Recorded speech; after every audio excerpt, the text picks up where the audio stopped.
On this week's episode of the Jesse T Show, the amazing and powerful John Sterling, chapter coordinator for MVP, which is merging vets and players here in Atlanta, Georgia.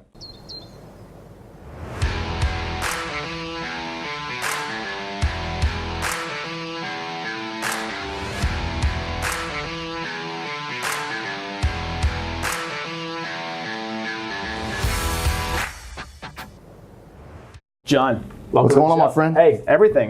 Great to be here. Glad to have you. Absolutely. So it's awesome to finally get you on the show. Absolutely. Lots to talk about, share with the world, the mission, the purpose, the drive.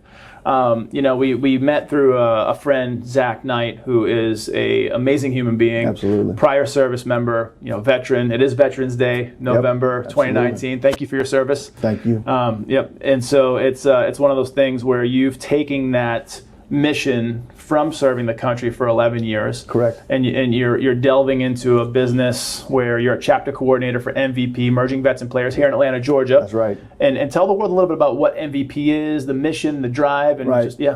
So MVP was an organization that was started roughly 3 years ago by a guy named Jay Glazer. People may know him from Fox Sports. Yep. Another gentleman named Nate Boyer, former service member, Green Beret, played a little bit in the National Football League.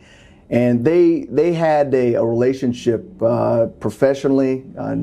Nate found himself being trained by Jay, and as their passions kind of became realized, they determined that they both knew some people that had a common need, which was that for transition and allowing that process to be something that was more therapeutic. Yep. And had other people involved to help them to reintroduce themselves into life. So we call it, developing a new team, a new tribe. And so MVP brings these two demographics together in our 4 chapters throughout the country on a weekly basis to introduce these people. Yep. And allow them to thrive and move forward in a really unique, non-stigmatized, safe environment. So looking at MVP as an organization, started by Jay Glazer, right. Nate Boyer, how long has it been in business, so to speak? So roughly 3 years. 3 years, okay. Right, roughly 3 years. And there is chapters in Los Angeles, Las Vegas, Chicago, and here in Atlanta. Yep. And I want to say that just yesterday they made an announcement about opening one in New York as well, which is really exciting. So about 3 years, and Atlanta would be the newest one. We've not even been going a year here in the ATL. How have you seen the growth and the connections and some of the things you've experienced in the last year? The growth has been phenomenal. It's really a people business. So at the end of the day, I can do as much as I want on social media. I've been called a stalker on LinkedIn. I find people, but the social media platforms that we have available to us really help qualify the people that I'm looking for. So if you're a former military, former athlete, I'm going to knock on your door. But it's really what we tell people, the experience of getting people into MVP and just seeing what we do firsthand. Yep. And then from there we have people that just uncontrollably are talking to their friends and the people that they know that could use what we bring to the table. And really what we bring to the table is just that opportunity to get together and be who we are in that transition process. So it sounds like there's a lot of parallels between athletes at a high level in military and being former Navy. I understand integration back into society. That's right. Because being away, being on duty, being on a ship or being out to sea, and then hanging up my military career, so to speak, after a tour of duty and coming back to the real world. There's a little bit of culture shock in a sense. Absolutely. And I only did a few years, so I wasn't in for a life. Right. So it wasn't a huge culture shock, but it was enough to where when I came back, for the first couple of weeks, I was still getting up early in the morning, going for a run, like doing my thing, and then all of a sudden you're like, well, I don't have to, and you start waking up a little bit earlier and waking up a little bit, later, I should say. Exactly. And then things are different. The way that you carry yourself, you still want to dress right and you want to be polished, but some of those things, now I have a beard, which you can never really have unless you're like an operator. Right. But with the players in the sports, a lot of parallels that come together are dedication, teamwork, camaraderie, trust, like in your player next to you or your battle buddy, so to speak. Absolutely. So what are some of the integration issues that you see parallel for both sides? Right. Well, so what we know definitively is that when that uniform comes off, what also comes off is identity. Sure. So whatever that person thought they were is now gone, and then you're not even able to be identified based on what you physically are wearing. Sure. So we have that common understanding that right off the bat, in the military, there's the uniform, but even beyond that, it's okay. The eyes are automatically drawn in the Army to the middle of someone's chest, which is where their rank is. Yep. So there's a subcategory of who are you? Are you higher than me, lower than me? For sure. What's your name? Yep. All these things. Then we have these special little patches we can put on to say what we've done. Well, that's all gone. So if I'm wearing a plaid shirt and you're wearing a t-shirt, I have no idea who you are. Yep. And maybe I want you to know who I am. Right. Well, in that instance, we have to come to a conclusion that, I need to maybe reinvestigate who am I really? Yep. And those are the questions that both athletes and military people are finding themselves in the position to answer. Yep. And so we are able to bring them together to have a conversation. One, just to admit it. Hey, I have no idea who I am. And if I had $1 for every time I heard that statement, it's amazing. And I had an initial interaction that really validated this when I had a pilot program for MVP that I started. And I had a 20-year Army Ranger and a former NFL athlete that had never met one another prior to that day, and just started talking. And when the NFL athlete was done speaking, the retired Army Ranger, 13 deployments in 20 years, said, "You stole every word out of my mouth and my mind." Wow. So the parallels are obvious. Insane. And so my mantra is, in the context of our group environments, is what facilitates the exposure of that commonality, and it's conversation. Yep. We have to be able to give people a venue to talk and to relate and to express themselves. And once that happens, all bets are off. There's a huge part of the world, if not everybody, I would say at some level, that's always trying to figure out who they are, how they operate in the world, what their place in the world is.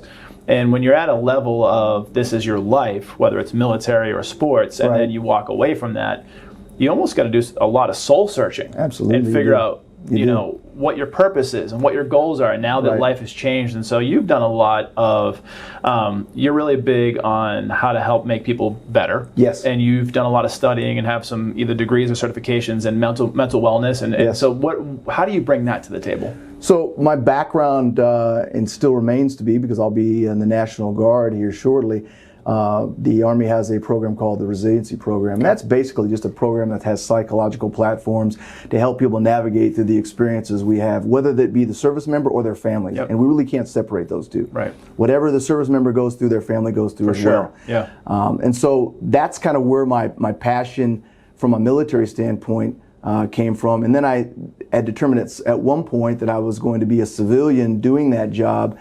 And so I said, let me go ahead and get my master's degree in applied sports psychology, which to the typical academician means I'm going to help athletes figure out how to use their minds to be better. Right.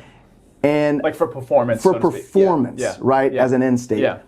And my thought process is that knowing how short those career, trajectories are, we call the NFL the not for long league. 3 years for a reason, on average? right? 3.5 years, right? Yeah. So that's across the board. I have a good friend now that I've gotten to know through MVP named Edwin Moses. He was a former Olympian. And, he's told me many, many times, it's like, as soon as you're not on the Wheaties box anymore, basically, you're forgotten. Right? And so that requires a wellness element between the ears, because performance is not an issue.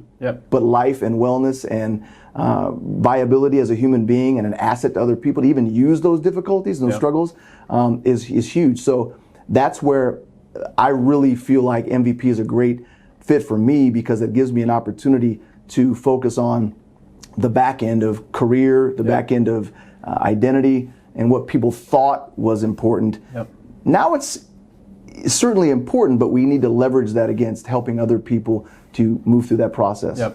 So thinking about the last year or so, thinking about the integrations back into society on both sides, military and players, and bringing those together, what are some of the common themes or common hardships that they're facing immediately? Like what are their plans when they're coming right out, and like how do they reintegrate back into society, and then what are they finding when they do that, and then how does MVP tie all that together with some of the things that you can kind of help them get over those hurdles? I'd say the initial thing, and I talk about this every week because it's important for people to know that the reason anyone is in our space is because of trust. So we need to determine who we can actually trust. And that's why the word of mouth mechanism for our growth has been so important, because I can tell you all day long through LinkedIn or hit you up on social media about the fact you need to be here. But if your friend and trusted, person in your life says, you need to be here, and here's why, and here's what it's done for me, then so we breach that trust, right? So trust is the first thing. For sure. You're not in a room unless you trust somebody. Yep. Then from there, we come to the point where we have to be able to be introspective enough to say, now that I'm here, what do I really need? Yeah. And the first thing is you need relationships. Being vulnerable too. You need to be vulnerable, right? And so when you put that out there, then you have people saying, oh, by the way, me too, me too, me too. And then what MVP does, because we're in some senses a one-trick pony. We get people in a space that allows them to do this mixed martial arts workout that we facilitate, to loosen them up, if you will, to get those endorphins flowing and get things where they need to be. Competitive a little bit, right? They're used to training and comfortable being uncomfortable, and then we're allowing people then to use that to have that trust and that relationship building morph to the next step where they tell us what they really need. Well, my job is to develop those relationships that allow those things to happen. So then now they're trusting me to say, you know what? And this just happened like 2 days ago. First time in, a female that trusted someone else to come in, a male. They knew each other through some service they had. No one knew it at the time, but she was homeless, and she also needed a job. Wow. Wow. And was able to trust the people, time one in the room, to communicate that. And they said, can we talk to John about that? Because he's going to, right? So these are the things that, that was a veteran, but I also just explained before we came on air that I had a first round draft pick athlete in the NFL call me, and life had handed him some things, and he literally was on the phone with me telling me about this, and I'm hearing this background noise. He was being evicted. At the time of the call. At the time of the call. Wow. Talk about trust and talk about need. I came back to the group. I said, look, we need to help this individual out. Let me tell you what's not normal about this. No grown man is calling another grown man with that story. Unless they trust him. Right? That's huge. And so we were able to facilitate that. So it's a very simple equation. The secret sauce is really not that secret, but yet to execute it is tremendously important, to do it right and to keep people postured for trust. It takes a village, a community. 100%, and that's what we offer. That's what we offer. So you mentioned MMA and integrating them into like a training or a coaching session. What does that look like? It looks like a lot of things to a lot of different people, but what I can tell you, and we were talking about this before, MVP Atlanta is very unique in the fact that all but one of our trainers are former professional fighters. So the optic for a new person walking in the door is terror. And we also have a gym environment where the owner is a 7-time world champion. And the pictures on the walls, if you think back to the days, if you're old enough to remember the Rocky movies back in the day, and those gyms they'd walk into, you could just, before you're in it, you smell it. There's no air conditioning. Right. I've been there. That's our gym, right? I've been there. And so that's great. Initially, there's a shock and awe, if you will. For sure. But we talk about getting people squared away in the ABCs, and that's autonomy, they have control, belonging, they want to be there, and competency. So we build things in them. Through that process, the ABCs happen. So we allow that workout process to, kind of like the military, break them down, build them up. And that may take 1 week, or it may take 100 weeks. A lot. But at the end of the day, that's what we're seeing. But we also are seeing, just like this female I just described, 90% of the time or more, people come in the room and say, I've found my new team. That's huge. Day one. They're saying, I trust you guys. And they know, coming from a team where, in the military, life or death. Absolutely. And at a high level, when you're playing sports, especially NFL, I mean, there's a lot of serious injury there, potential. So they know the team dynamic immediately when they see it. And for them to jump right in and say, this is for me, that's right. It's something they've been wanting, they've been craving, but also it's beneficial all the way around. It is. And the reason I mentioned our trainers on the front end is because we have, again, people that have lived that life. So they've also transitioned. But we also have some people that have such a high degree of emotional intelligence that they can handle the headspace Sure. that's walking in the room as well. Sure. They're very intuitive. Yep. So it's not just a physical training, but they're very, very aware of what's going on in people's minds. I think you're hitting a nerve in society these days with EQ, emotional intelligence, because I talk about it all the time. For the longest time, people were trained to be colder, especially in corporate or military, for sure military, where it's like you don't want to show your hand because it may show that you're weak, or transparency. It's like don't ask, don't tell was the thing back in the day, right? Absolutely. And so, but now in the world as a whole, people are realizing that at the end of the day, no matter what your job is, what your role is, you're a human being. That's right. You have physical, mental, spiritual, emotional needs. And now it's actually become, I don't want to say cool, but maybe in society, in a sense, there's a lot of people out there that are talking about EQ being as important or more important sometimes than IQ. Absolutely. It goes back to what you talked about. It's who you know. That's right. Because you can be a genius, but if you can't talk to someone and you can't get in front of someone, where's that knowledge going? Right. So I think it's super important to be open and vulnerable and honest. And so now that you're in an MMA setting, correct. We talked about this before jumping on air. You know, I've done martial arts for years, and you don't know who you are until you get punched in the face. That's right. And then I don't know how far you go in this training, but if people are getting punched in the face, but either you show up and you fight harder, or you turtle up and get scared. Right. And so during these trainings, I want to delve into this a little bit more in the workouts. What does a workout look like, or a training? Right. Yeah. So a person will walk in the room, we'll get them registered, we'll welcome them. I'll introduce everybody and literally turn it over to our trainers. We have kind of two sides of the workout. We have a cardio, and then we have the mixed martial arts. And the mixed martial arts, like a technique kind of class? It is. It's 100% technique. There's some rolling. Well, I will tell you this is, as a point of reference. So we serve a very, very broad demographic, and one of the organizations in town that we serve brings people that are in the midst of an actual clinical program that addresses PTSD, TBIs. Wow. So some of these people physically cannot do it. Yep. We literally sometimes will have a physical therapist in the room lovingly, patiently saying, don't do that.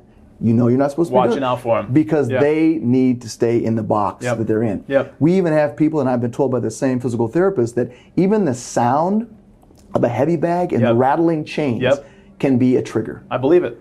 So that thud, that a kick coming down, or something, it's so impactful. Right. Yeah. So when I talk about emotional intelligence, when I talk about an environment where people need to be taken care of as opposed to trained, that's what it looks like. So here's what I can tell you. At MVP in Atlanta, in one corner, there's Joe, a legally blind guy. Wow. There's another individual in this corner who's a female who went through what we call military sexual trauma. Yep. So I'm not sure if having people's hands on her are her favorite thing. You got to be wise to situational.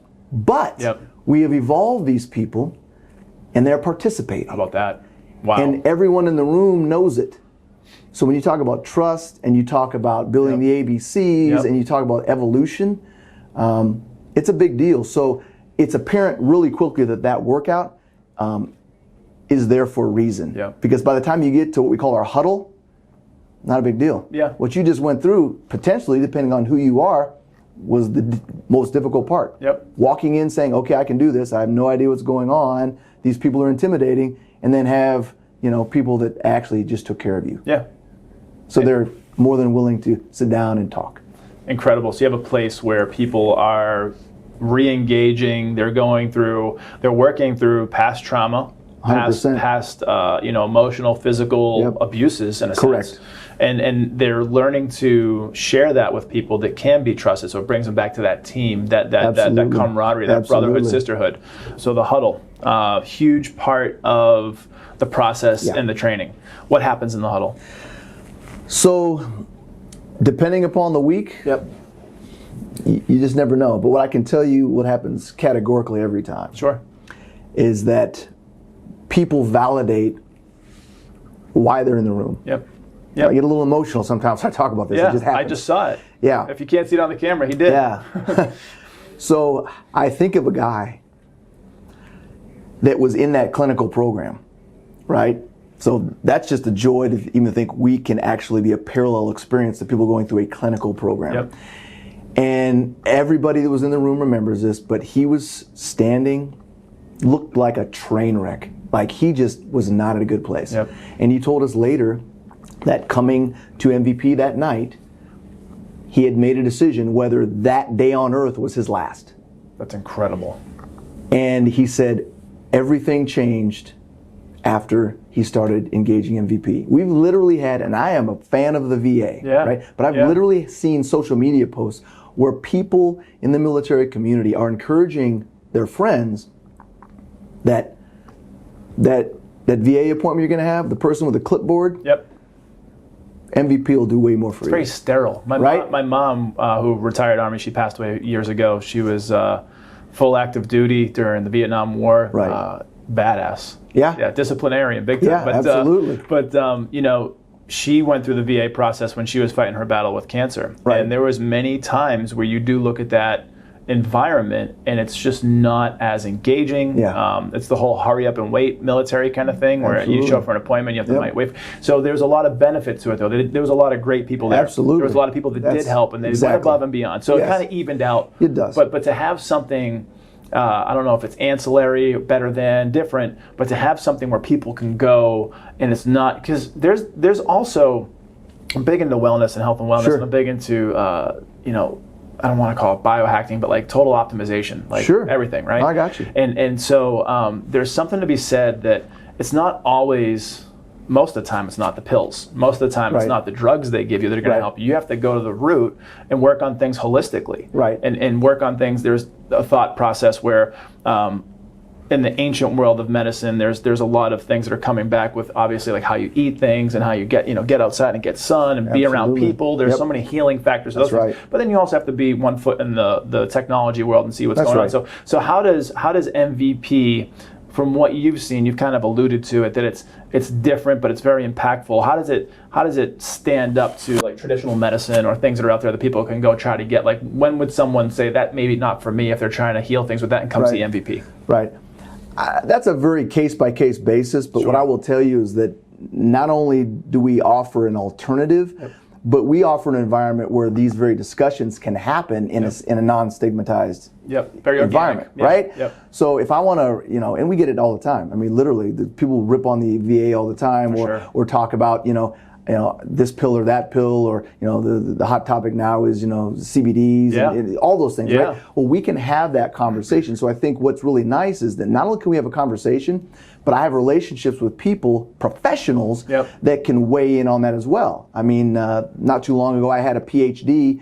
There was a PTSD specialist from Emory University come in and just talk to us about what she does, right? And that's very disarming to people sometimes when they can just say, okay, you know what? Again, if we're back to the trust conversation, I trust John that he brought this individual in the room, and she's in here for us.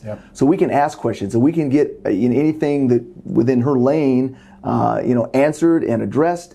So I just think that, again, it goes back to the environment we provide. There's an assumption when people walk in the room that it's safe, right? So whether it's the guy I just described that says, I was thinking about the end of a gun in my mouth the next day, or if it's someone that simply comes in and says, you know what, I just want you guys to know that when my wife greets me after I'm come home from MVP, she tells me that she knows I've been there. It's changed our marriage. You can feel it, or whatever it is, right? So it ranges the gamut, but we really feel like that there's some very real things happening that people are not able to live without. Tuesday's a big deal for a lot of people. So is that when you hold it every week? Yeah, Tuesdays we have a MMA gym in Smyrna, off South Cobb Drive, and we were just talking about this. We just opened our second location in Buford, and it's exciting. And that, ironically, something that I think discussed. Coach Quinn, Dan Quinn, he literally was responsible for the existence of MVP in Atlanta. He made that happen with his own personal finances. So he'd come down a couple times and worked out with us. And how cool is that? It's cool. People loved it. And made a phone call back to our headquarters and said, you guys need to find a place further north.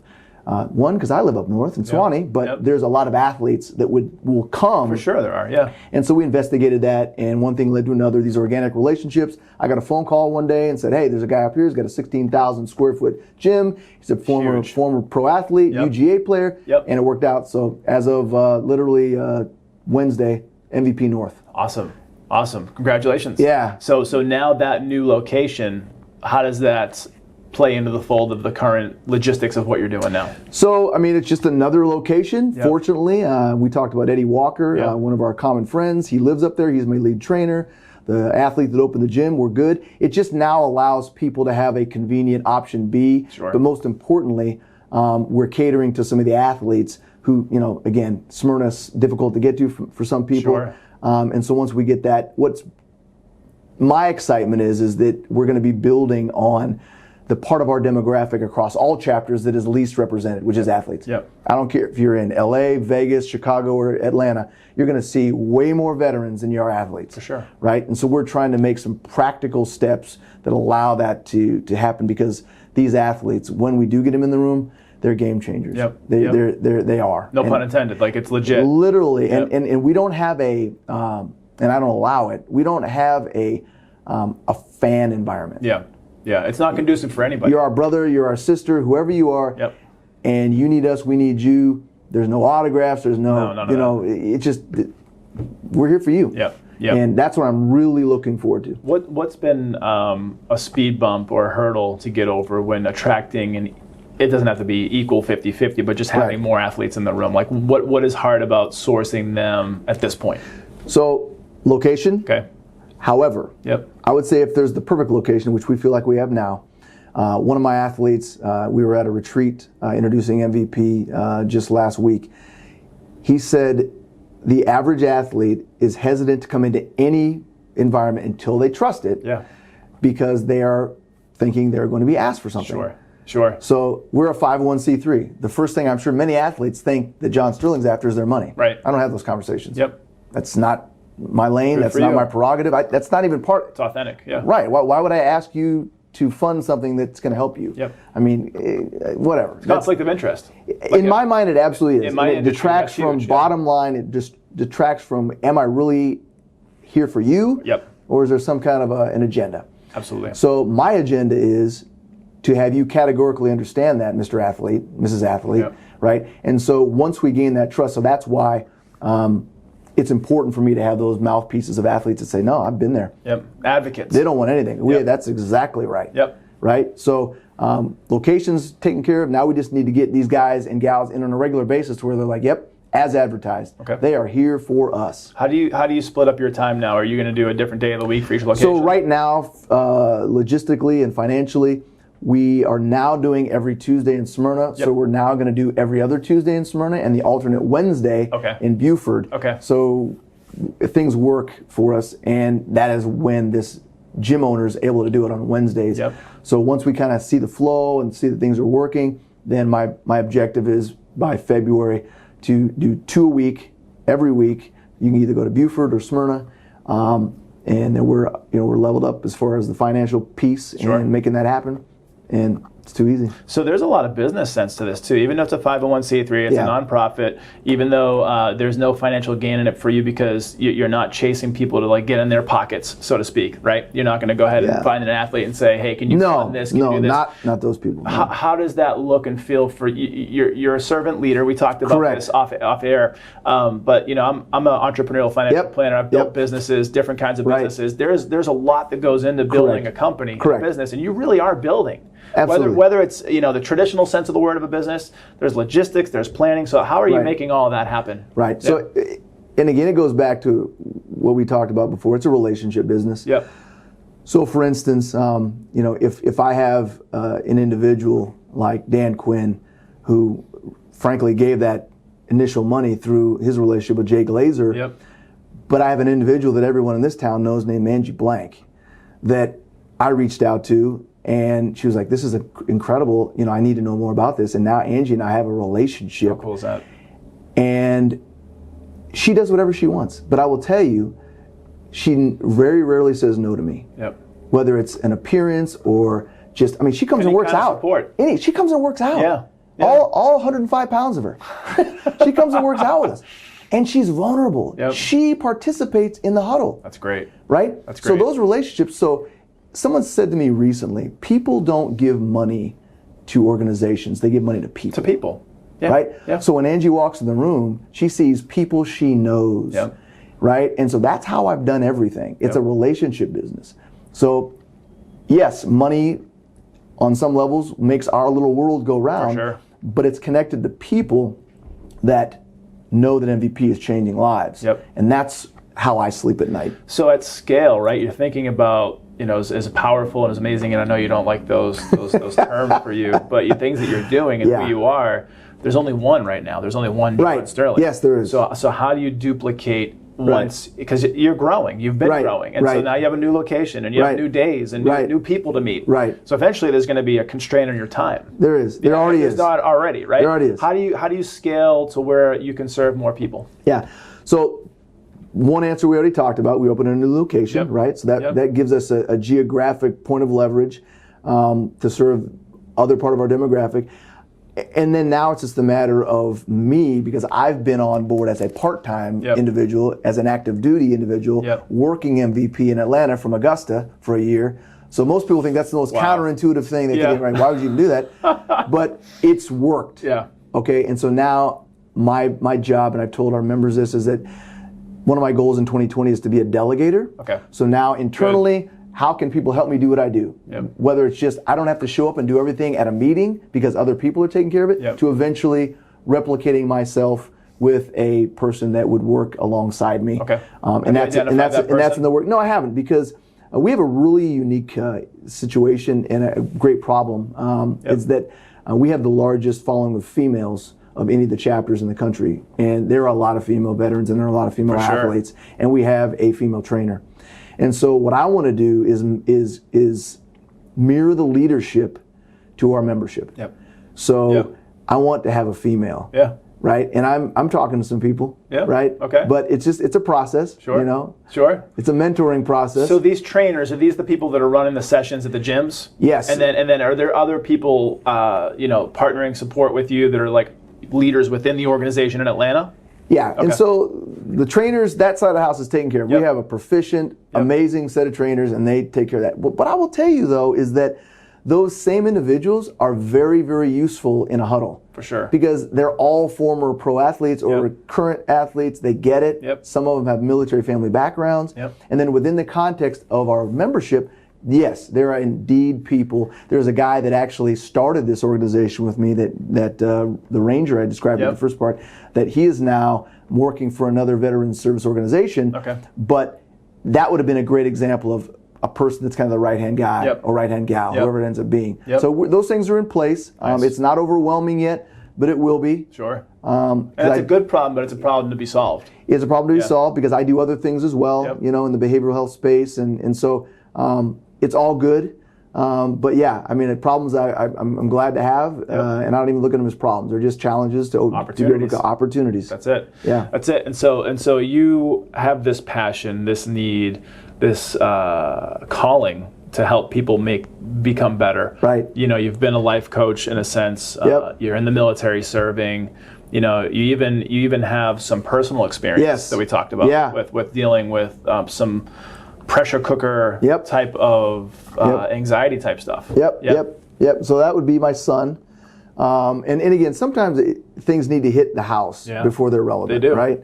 And so in my instance, what gives me a sense of empathy and an authentic concern for people and their families, I never want to forget people's families, is my son, who deals with a generalized anxiety disorder.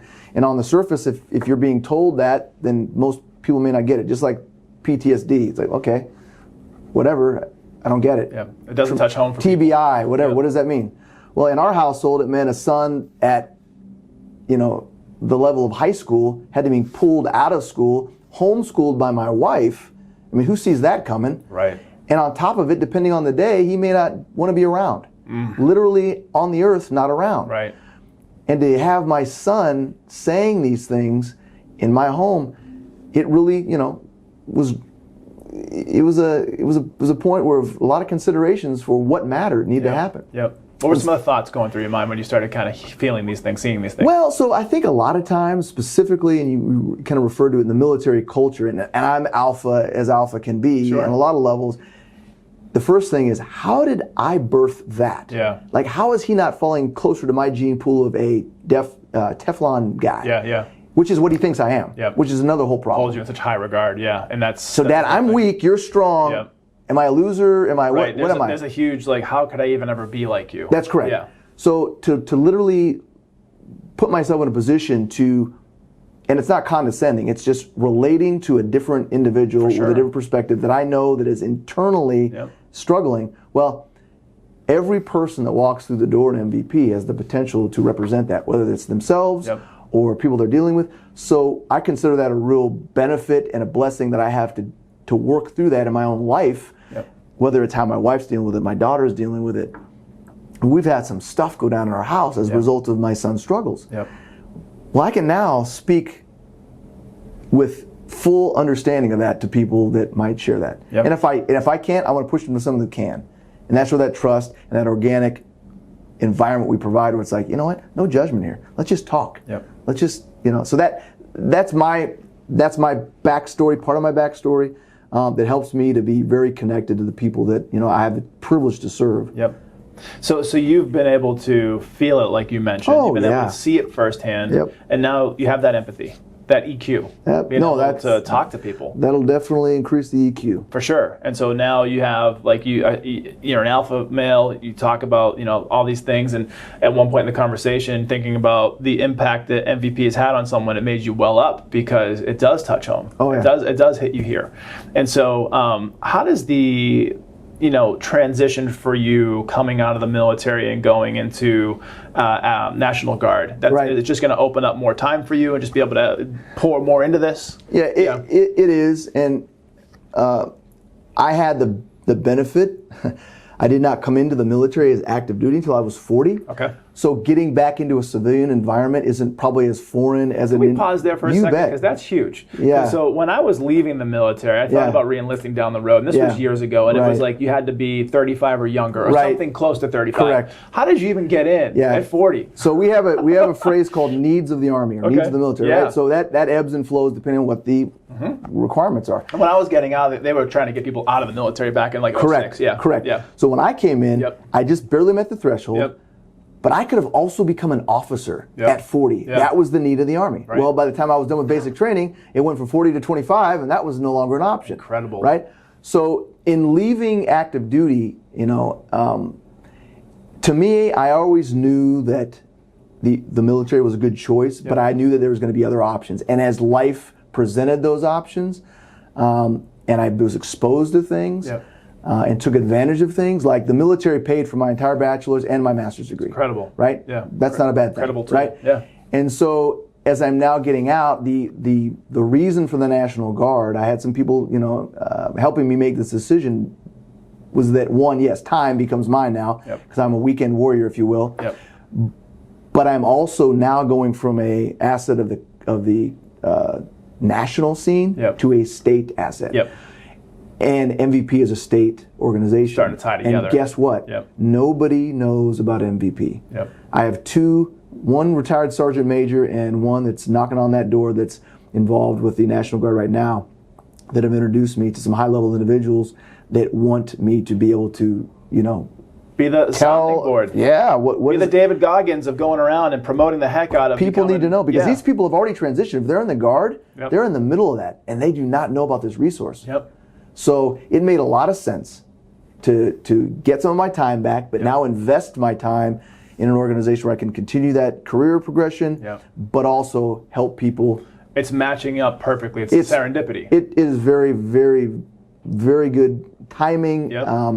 And I'm excited about it. That's awesome. So you're like the linchpin, like everything's kind of jumping off. Hopefully. It's already happening. We'll see. No, it is. With all these things that you have going on in the world, and all these transitions and all these things that you're building, what are some of the things that people may not know about John Sterling? Well, I would say everything is, connected to the themes we've been talking about, making people better. Back in 2018, I started an LLC called Azimuth Leadership, and if you know anything about what an azimuth is, it's shooting a straight line. It's north, right? So it's the idea is it's a leadership platform to point people in the right direction. But it's very behavioral health centric. And so I work with the Peach Belt Athletic Conference. I work with their student athletes talking about behavioral health. I do summits. I have a platform called TEAM, which is going to be what my podcast is called. TEAM's an acronym, stands for Transition, Advocacy, empowerment, advocacy, and mentorship. Did we just hear the first Yeah, I said it. iteration Yeah. podcast coming? Yeah. Talk about what that's going to sound So, like. well, But team is something that I put together. I kind of test marketed it with a summit. Yep. That I was fortunate to have at Mercedes-Benz Stadium. Nice. Dan Quinn Beautiful was place. Yeah, Dan Quinn was on the panel. Angie Blank was on the panel. Some other people that are just influencers. Edwin Moses was on the panel. Yep. But the idea was to bring people together to talk about the necessity of what must happen in the context of transition, which that's the T, right? Yep. But we need to be empowered, advocated for, and mentored. Yep. And so I had people talking about that. And so the team podcast is going to be that in this format. Awesome. Where I have people talking about those things and whatever they want to talk about. And I've got a number of people already queued up for that, That's as you huge. encouraged me to do. But yeah, so all things wellness, all things conversation. My favorite thing to do is talk. Yeah. I don't know if you noticed. Yeah. You can hang with the best of them. Yeah, so I love, but the power of conversation. Sure. It's Meaningful conversation. Yeah, and the bottom line is the reason why I love to do podcasts like this is because when you hear yourself talk and the ideas are coming from here to here, you discover who you are. Yeah. And my wife and I for years ran a sales organization where the best way to learn something yourself was to teach it. So if you're teaching something to a group of salespeople and you're teaching them on how to close something, like how to close business or how to have a conversation, if you can role model that and you can work through it, like you said, from your mind to your mouth and put it out in the world, you actually teach yourself while you're teaching other people. Absolutely. And that's a huge part of what you're talking about. Yeah. And that's always my agenda for me to be better, right? But I need other people to do that. So anything that I can do that gets people in a better place, and like you said, holistic, head to toe. Yep. I'm all about that, and so that's why all these things are very parallel and very meaningful. What are you doing to keep yourself healthy, wealthy, wellness? So personally, I've still got the military mindset of working out. I will tell you that all this busyness is compromised some of that. Yeah. Uh-oh. So I definitely, and my members even because I'm living in Augusta and I'm up here in Atlanta, I rarely do the workouts because one, I'm bringing people in to introduce them to MVP, so I use that as kind of office time. Sure. But I don't do a lot of working out in that environment, so I've got to force myself. I just bought a mountain bike. I'm going to start doing some other things. Yeah. I love it. Yep. But yeah, that's something where it's like, your talk needs to match the walk and vice versa. And health as well. Right? You know this. Absolutely. We want to see you riding that bike 100 miles by the end of next year. Absolutely. And so bottom line is that is a well-received question. But yeah, that's something that it's been a challenge, but that's who I am. You're in a season of life where your focus is elsewhere. Yeah. So now moving into the future. Yep. And thinking about people that may be consuming this. Yes. Whether it's audio, visual, or both. Right. What's a good go home message for people in general, and then also people that may be looking at MVP to help them? Yeah. So I think the very first thing, and I said this on another podcast, is if you look in, and this is emotional intelligence, if you become intuitive and introspective, you realize that it's not just veterans, it's not just athletes, it's human beings. Yep. Transition's a human condition, and we go through multiple transitions every day, and they impact us. For sure. So if you can find yourself relating personally, and then look outward and say, okay, well, then how do I use what I've heard today, or even my own thought process to benefit other people, to make other people better, right? So that may be telling someone in our community about MVP. It might be getting on board in some way to join us, volunteering, helping, whatever. I feel like MVP's an organization where we're doing so many neat things and making so many life changes that anyone at any level can really find themselves a part of it. Yep. And so if you're a vet, if you're a player, if you're a human being, and you want to find out more about you and how to contact you. So the website, our national website, vetsandplayers.org, and there's drop-down menus for all the chapters. And what I'm excited about is that we may be having people listening right now that I know some people in LA or Vegas or Chicago, or hey, you said they're going to maybe open one in New York. Great, we can tie in, right? Awesome. And as far as the Atlanta metro area, right, obviously I'm the point of contact there, and we'd love to have people join us in whatever way seems to make sense. For sure. Any social media handles for you that you want to put out? You can find me on all of them. Okay. Yeah, I mean, Yeah, you can find me out there. I'm out there. Okay, cool. Yeah. Well, thank you so much for your time. Yeah. You've been Yeah, man. amazing. You've Appreciate been you, huge brother. at adding value, and we'd love to see how this story continues to unfold. It's going to touch so many people. Yes. He's the amazing and powerful John Sterling. I'm Jesse T. Be sure to catch us on the next week's episode of The Jesse T Show.